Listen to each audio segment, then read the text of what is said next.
안녕하십니까. 오늘은 남자 기후생 닭띠의 사주를 가지고 한번 용신을 구해보도록 하겠습니다. 기후년의 경호월, 개축일의 개해시입니다. 남자이기 때문에 음이면 뒤로 기사. 남자일 때, 연주가 음일 때는 월주를 기준으로 해서 뒤로 역행을 한다는 얘기입니다. 앞으로 가는 것은 순행이라고 하고, 앞으로 가는 것은 순행이라고 하고요. 뒤로 가는 것은 역행이라고 합니다. 순행과 역행. 그래서 월주를 기준해서 연주가 음일 때 남자는 역행을 한다. 뒤로 그러면 되겠습니다. 그래서 기사, 무진, 정묘, 병인, 월주. 자, 이 사주의 용신은 과연 어디일까요? 우선 가장 중요한 게 일주를 항상 기준을 하라고 했습니다. 그래서 월지를 보라고 했습니다. 자, 개수 일주가 5월에 태어났습니다. 5월에 태어났으면 불달에 태어났으니까 신령을 했다. 신령했다. 태어난 날도 터날이죠. 축토. 터날에 태어났다. 일지도 이렇습니다. 월지도 잃고 일지도 이렇습니다. 자, 그럼 우리가 얼른 쉽게 생각할 때 월지와 일지를 잃으면 일주가 그러면 신약하다, 약하다. 그러면 어떻게 해야 되냐? 인수로 도와줘야 된다. 이게 보통 우리가 지금 사주를 분석할 때 기본적으로 쓸 수 있는 일주가 약하면 도와줘라. 비겁이 없으면 인수로 도와줘라. 비겁이 있더라도 인수를 용신으로 한다. 이거 이제 기본적인 거고요. 항상 사주는 면밀히 검토를 해보라고 그랬습니다. 월지를 잃었고 일지를 잃었습니다.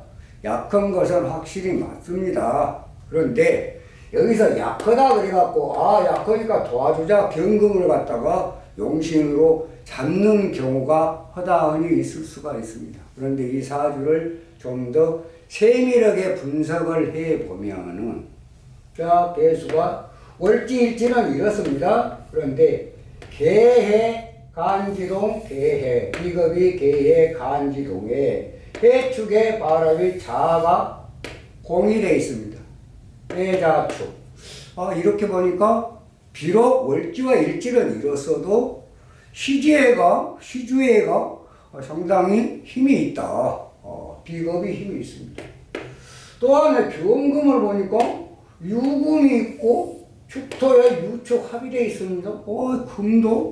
금도 꽤 강합니다.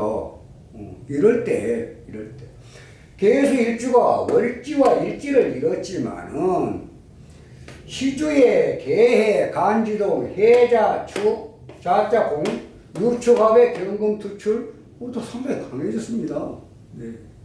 이럴 경우에 기본적으로는 약한 사주가 강으로 변해서 신약사주가 신강으로 변했습니다. 그러면 일단 사주는 강하면 맨 먼저 뭘 보라고 그랬습니까? 관을 보라 그랬습니다. 관 떠 있습니다. 기토가 관입니다.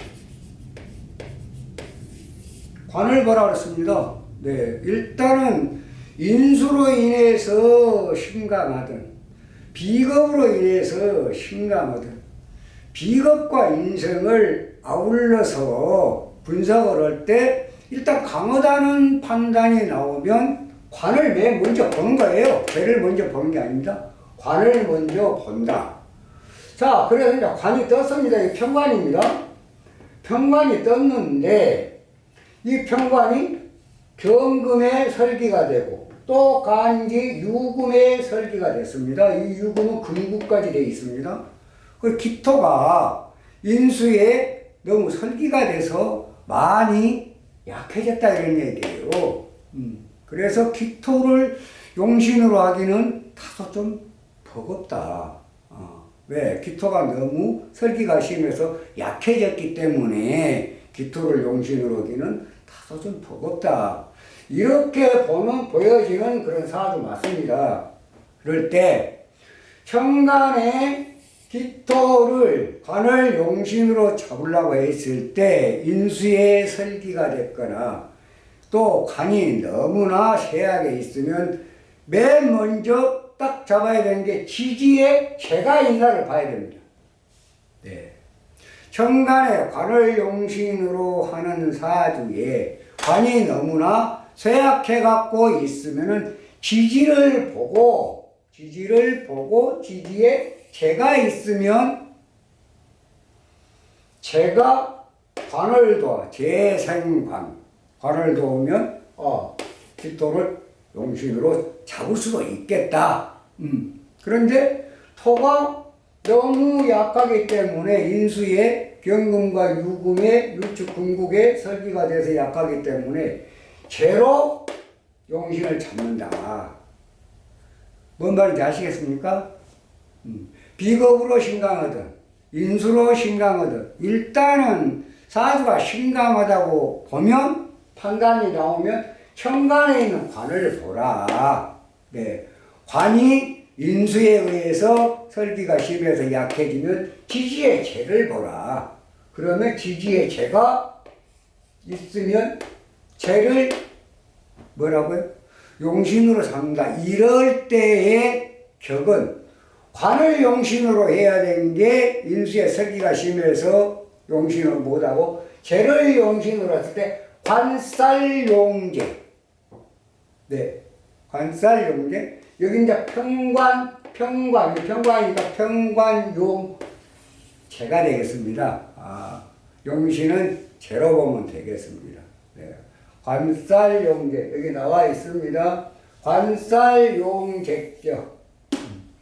바로 이런 사주를 관살용재격이라고 한다. 실질적으로 관이 용신인데, 그런데 관이 인수에 의해서 설기가 심해서 약해졌으니까 재로 관을 도와주는 용신법을 사용한다. 그래서 관살용재 또 평관이니까 평관용재 또 제자약살. 제자약살하면 관을 천간에 있는 관을 용신으로 하는데 관이 약해서 밑에 있는 강한 재가 재생관을 해줄 때 재생관 해줄 때 이런 것을 제자약살이라고 한다. 제자약살. 이 사주는 관살용재도 맞고요. 또는 평관용재격도 맞고 제자약살격도 맞습니다. 결국은 관을 용하는데 관이 쇠해서 약해서 지지에 강한 재로 관을 도와주는 그런 사주다. 그래서 관살용재격 또 평관용재격 제자약살격 이렇게 보면 하자가 없겠습니다. 자, 그런데 보통 우리가 신강하다 그러면 관살은 일주를 갖다가 억제를 한다는 것이 상당히 그 개념이 강하게 들어있어요. 비겁을 갖다가 억제를 하는 기능이 천간에 떠있는 관살이다. 이렇게 많이들 생각을 하시는데, 보시게요. 지금 현재, 아까 이제 다 설명드렸습니다. 개수 실력에 다 설명해 있고요. 약병강 1.8명 중에서 경금유금에 설기돼서 관이 세우니까 오중 기토에 통근하고 기토가 그 다음에 정화 색을 받아서 관세저 관은 약하고 재는 강해서 재생관을 하는 그런 사주가 바로 이런 격 관살용재 또는 평관용재 제자약살격이다 이렇게 본다고 하였습니다. 자, 그런데 보통 우리가 관은 일주를 억제를 한다 그런 개념이 상당히 머리에 많이 들어있습니다. 자, 관을 용신으로 하는 데는 지우겠습니다. 관을 용신으로 하는 데는 1. 관용시는 두 가지 경우가 있습니다. 하나는 비겁이 강해서 억제를 하는 기능이 하나 있고요. 또 하나는 비겁이 인수보다 강해서 관이 비겁을 억제를 하는 그런 경우에 관살을 용신을 하는 경우가 있고, 두 번째 지금 이와 같은 사주, 예를 들어서 개해 지금 경금, 유금, 축급, 인수, 그 인수가 더 강하다는 얘기입니다. 비겁보다는. 이럴 경우에 일단은 신강했으면 관을 용신으로 잡는데, 그러니까 비겁한 것은 억제의 기능이 맞습니다. 관이 비겁을 억제를 해야만 또 재가 살아나고 또 관을 취할 수가 있는데, 인수로 인해서 신강한 사주는 일단 신강하니까 관을 용신으로 잡아야 될 거 아니에요. 이럴 경우에 관을 용신으로 잡는 것은 일단은 관을 득한다는 개념, 또는 관을 취한다는 개념, 또는 관을 감당한다는 개념입니다. 감당한다는 개념이에요. 일주를 억제를 하는 것도 관을 용신으로 잡지만, 인수나 비겁에 인해서 신강하는 사주, 인수가 비겁보다 좀 강한 사주는, 그래서 관을 용신으로 잡을 때는 비겁과 인수가 관을 충분히 감당할 수 있는, 관을 얻을 수 있는, 그러할 때도 관을 용신으로 잡는다, 이런 얘기입니다. 그러니까 비겁만 강해갖고 억제하는 기능만 있는 게 아니라, 이런 정도 비겁 인성이 강할 때 관 정도는 충분히 감당한다, 얻을 수 있다, 이런 개념으로 보면 된다는 얘기입니다. 그러니까 관이 비겁만 강해서 천간에서 억제만 하는 기능이 관살이다. 관은 보통 일주를 억제를 한다는 기능인데 보통 그렇게 보는데, 인수가 비겁보다는 강할 때는 취한다, 관을 얻을 수 있다, 관을 취할 수 있다, 관을 감당할 수 있다, 이럴 때도 관을 용신을 한다, 이런 얘기입니다. 바로 이와 같은 사주. 자, 그럼 이 사주는 관살용제, 또 평관용제, 제자약살, 관용, 쇠, 그 다음에 제왕, 재생관. 네. 관용쇠, 제왕, 재생관. 이게 관살용제다, 이렇게 공부를 해 두시고 기억을 해 두시면 앞으로 사주를 분석하고 감정을 할 때 상당히 도움이 될 걸로 생각을 합니다. 자, 그러면 기토가 용신이고 관살용제인데 오화가 지금 관살용제니까 용신입니다. 기토가 기본적으로 용신인데 기토가 약해서 오화를 용신을 잡고 재생화를 한다는 얘기예요. 그러니까 자, 기토운이 들어왔습니다. 이거 좋은 운입니다. 그럼 이건 뭐예요? 사화 들어왔습니다. 사화 운을 어떻게 봅니까? 이거 불러봅니까? 이 운은 사유축이 됐습니다. 사유축. 금국이 됐어요. 이 운은 좋은 운이 아닙니다. 자, 무토 떴습니다. 그 다음. 그러니까 용신은 토. 제로 용신인데 관살이 약해서 제로 용신을 한 거란 얘기예요. 자, 그럼 화토운은 좋고. 그 다음에 지지에. 그럼 예를 들어서 토가 용신인데 목은 어쩝니까? 목은 나쁘죠. 목은 병이죠. 천간으로 뜨는 간목과 을목은 목국토 나쁘다는 얘기입니다. 자, 지지로 뜨는 목은 어떻게 할 거냐? 지지로 뜨는 목. 인목 배우는 원국의 오하고 인호합, 화국이 생겼습니다. 그래서 목생화, 화가 강해지니까 화생토이 됐습니다. 이 운은 상당히 좋은 운입니다. 그런데 여기서 한 가지. 자, 목이면 인목이 있고 묘목이 있습니다. 그러면 인목은 목생화 화생토가 돼도 좋고, 아주 좋고. 그럼 묘목은 어떤, 묘목도 목생화 화생토인가요? 그렇지 않습니다. 네. 불을 생할 때 생기에 있는 인목은 천간에 있건 지지에 있건 전번 시간에 설명을 했습니다. 불을 보면 생하는 것을 원칙으로 하고 생지, 욕지, 불의 욕지. 예를 들어서 욕지는 어떻습니까? 그걸 원칙으로 한다는 얘기입니다. 그래서 원국에 오화가 필요한 사주에 인묘대운을 볼 때 인목은 인호화공자 무조건 좋다고 보면 됩니다. 그런데 묘목은 목생화가 아니라 목국토다 이런 얘기예요. 오중기토, 축토를 다 억제를 한다는 얘기입니다. 그래서 이 운은 굉장히 안 좋은 운이다. 혹시 어떤 분들 상담으로 오신 어떤 분들의 사주를 분석을 하실 때 지금 관살용제로 제가 지금 필요한 사주가 관도 필요하고 그런데 인목이 들어와서 인호화공께 좋다 맞습니다. 네. 묘목이 들어오니까 이것도 목생화 화생토겠지 참말의 말씀. 이것은 아닙니다.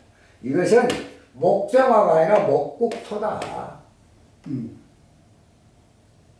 오중기토, 축토 다 그걸 한다는 얘기입니다. 이 운에는 어떻습니까?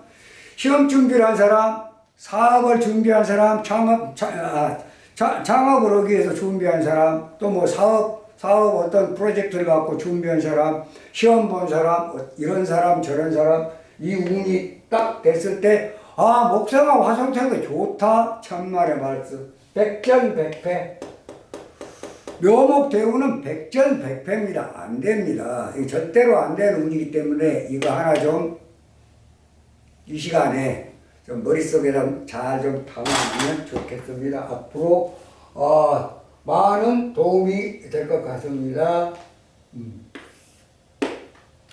자, 그러면 아까 이제 가장 이 지금 사주에서 중요한 게 두 가지. 하나는 비겁이 강할 때는 관살이 억제의 기능, 비겁을 억제를 하는 그런 기능으로 관을 용신으로 잡으면 되고, 이건 억제의 개념입니다. 하나는 지금 비겁이 아니라 인수가 더 강할 때, 인수가 강해서 신강인 사주는 관을 들어갈 수 있고, 또 취할 수 있고, 관 자체를 감당할 수 있는, 그래서 관을 용신으로 잡는 두 가지 개념이 있다. 오늘은 이렇게 알아두시면 앞으로 여러분들이 사주 분석하는데 상당한 도움이 되리라고 생각합니다. 다음 시간은 또 좀 더 알찬 영상을 가지고 여러분들을 찾아뵙도록 하겠습니다. 감사합니다.